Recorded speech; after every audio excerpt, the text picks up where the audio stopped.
আসসালামু আলাইকুম। বিসমিল্লাহির রহমানির রহিম। নাহমাদুহু সাল্লি আলা রাসূলিহিল কারীম। এই ভিডিওতে এখন আমি সূরা ইমরান, পবিত্র কোরআনের সূরা ইমরান নিয়ে কথা বলব। মূলত আমি এখানে এই সূরার নামকরণ, এই সূরার শানে নুজুল এবং মূল সার কথা কি সেটা একটু বলার চেষ্টা করব। আমি একেবারেই খালেস নিয়তে পবিত্র কোরআনের আলো ছড়িয়ে দেওয়ার লক্ষ্যে কথা বলছি, কোনো প্রচার বা প্রসার নয়। আল্লাহ পাক আমার এই চেষ্টাকে কবুল করুক, আমিন। পবিত্র কোরআনের সূরা আল ইমরান, এটি কোরআন শরীফ নাজিলের ধারাবাহিকতায় এটি হচ্ছে ৮৯তম সূরা। আর কোরআন মজিদের বিন্যাস অনুসারে এটি হচ্ছে তৃতীয় সূরা। এই আমাদের ইসলামের তৃতীয় হিজরিতে নাজিলকৃত এটি মদিনা নাজিল হয়েছিল, এই জন্য এটিকে বলা হয় মাদানী সূরা। এই সূরায় মোট আয়াত রয়েছে ২০০টি। আমরা যদি নামকরণটা খেয়াল করি, সূরা ইমরান, এটি আসলে ইমরান আলাইহিস সালামের পরিবারের কথা থেকে সূরাটির নাম করা হয়েছে। ইমরান আলাইহিস সালাম হলেন হযরত ঈসা আলাইহিস সালামের নানা এবং হযরত মারিয়াম আলাইহিস সালামের পিতা। এই পরিবারটি আল্লাহর উপর পূর্ণ আস্থা, অবিচল বিশ্বাস রেখেছিলেন। পরিশুদ্ধতা এবং ধর্মের সেবায় এক উজ্জ্বল নিদর্শন হচ্ছে এই পরিবার। এ সূরার কেন্দ্রীয় বিষয় হচ্ছে আল্লাহর যে ধর্মের উপরে মানুষের অবিচল আস্থা। এটাকে কেন্দ্র করেই আসলে এই সূরা আলোচিত হয়েছে।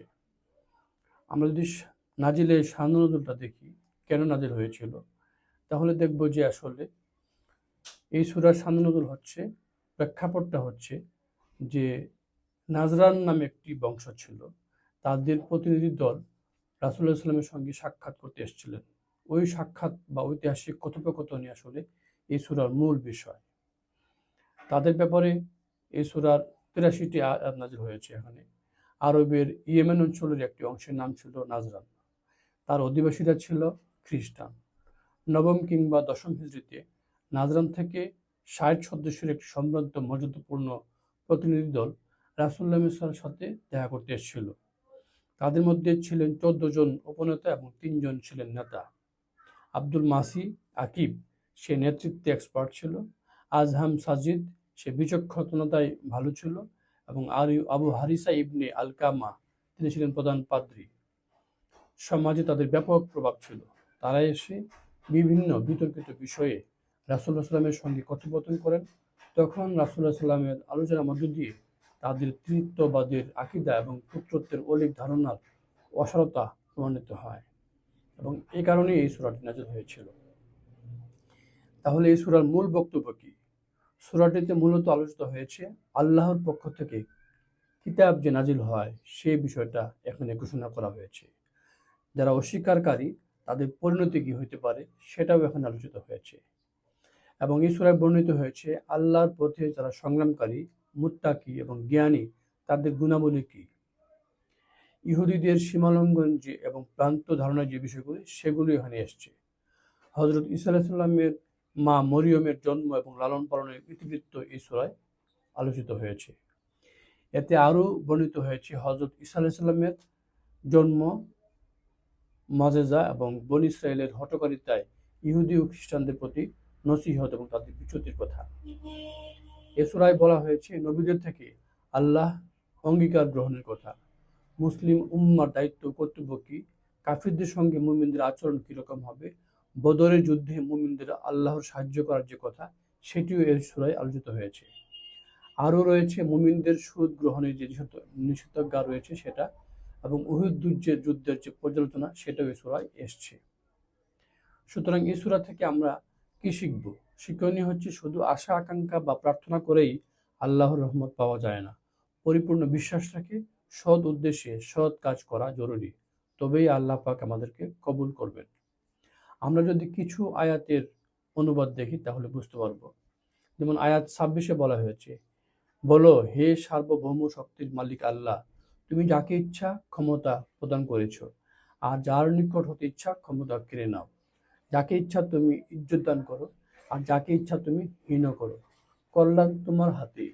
নিশ্চয়ই তুমি সকল বিষয়ে সর্বশক্তিমান। আয়াত 27 বলছে, তুমি রাত্রিকে দিবসে পরিণত করো আর দিবসকে রাত্রিতে পরিণত করো। তুমি মৃত হতে জীবন্তের আবির্ভাব ঘটাও, আবার জীবন্ত হতে মৃতের আবির্ভাব ঘটাও।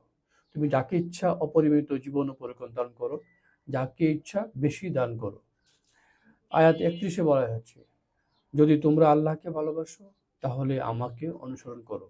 আল্লাহ তোমাদেরকে ভালোবাসবেন, তোমাদের পাপসমূহকে ক্ষমা করে দেবেন।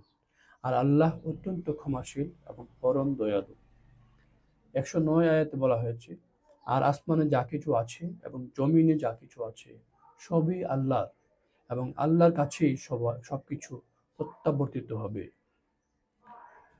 তো এই আয়াতগুলো থেকে আমরা আসলে শিখতে পারি যে আল্লাহ পাক যাকে কল্যাণ দেন, যাকে ধন সম্পদ দেন, যাকে মদত দেন, তিনি পাবেন। আল্লাহ পাক যাকে কবুল করেন না, যাকে দেন না, তার পাওয়ার কোনো সুযোগ নেই। এ সূরায় কিছু মজার অলৌকিক ঘটনা রয়েছে। যেমন ফেরেশতারা মরিয়ম রাদিয়াল্লাহু আনহাকে জানালেন যে তিনি অলৌকিকভাবে এক পুত্র সন্তানের জননী হবেন, যার নাম হবে ঈসা আলাইহিস সালাম। তিনি দুনিয়া ও আখিরাতে সম্মানিত হবেন, শৈশবেই মানুষের সঙ্গে কথা বলবেন এবং আল্লাহর কিতাব এবং হিকমা শিক্ষা পাবেন। মরিয়ম বিস্মিত হয়ে প্রশ্ন করলে জানানো হয় তাকে যে আল্লাহ যখন কোনো কিছু চান তখন সেটা হয়ই। তিনি বলেন হও, আর সাথে সাথে তা হয়ে যায়। কুন ফাইয়া কুন। আল্লাহ শুধু বলেন যে হও, সাথে সাথে হয়ে যায়। মরিয়ম ইসলামের মা হান্না আল্লাহর কাছে মানত করেন যে গর্ভের সন্তানকে তিনি বাইতুল মাকদিসের খেদমতে নিবেদন করবেন। সন্তান কন্যা হলে তিনি প্রথমে বিস্মিত হন, কিন্তু আল্লাহ পাক বলেন মেয়ে সন্তানও বিশেষ মর্যাদাপূর্ণ। মরিয়মকে আল্লাহ পাক কবুল করেন উত্তমভাবে এবং তার লালন পালনের দায়িত্ব পড়ে নবী জাকারিয়া আলাইহিস সালামের উপর। জাকারিয়া আলাইহিস সালাম দেখতেন মরিয়মের মিহরাবে অপ্রত্যাশিত রিজিক রয়েছে। জিজ্ঞেস করলে তিনি বলতেন এটি আল্লাহর পক্ষ থেকে এসেছে। এই ঘটনা আল্লাহর কুদরতের নিদর্শন হিসেবে বর্ণিত। মরিয়মের কাছে অদৃশ্য রিজিক দেখে অনুপ্রাণিত হয়ে জাকারিয়া আলাইহিস সালাম বৃদ্ধ বয়সে সন্তান কামনা করে দোয়া করেন। আল্লাহ পাক তাকে পুত্র সন্তানের সুসংবাদ দেন। বলা হয় তিনি হবেন পবিত্র, সংযমী এবং নবীদের ধারাবাহিকতার সাক্ষ্য দানকারী। অন্য এক জায়গায় আলোচিত হয়েছে ঈসা আলাইহিস সালাম বনী ইসরায়েলের কাছে আল্লাহর একত্ববাদ প্রচার করেন এবং তাওরাতের সত্যতা নিশ্চিত করেন। আল্লাহর ইজাজতে তিনি মাটি দিয়ে পাখির আকৃতি বানিয়ে তাতে প্রাণ সঞ্চার করতেন।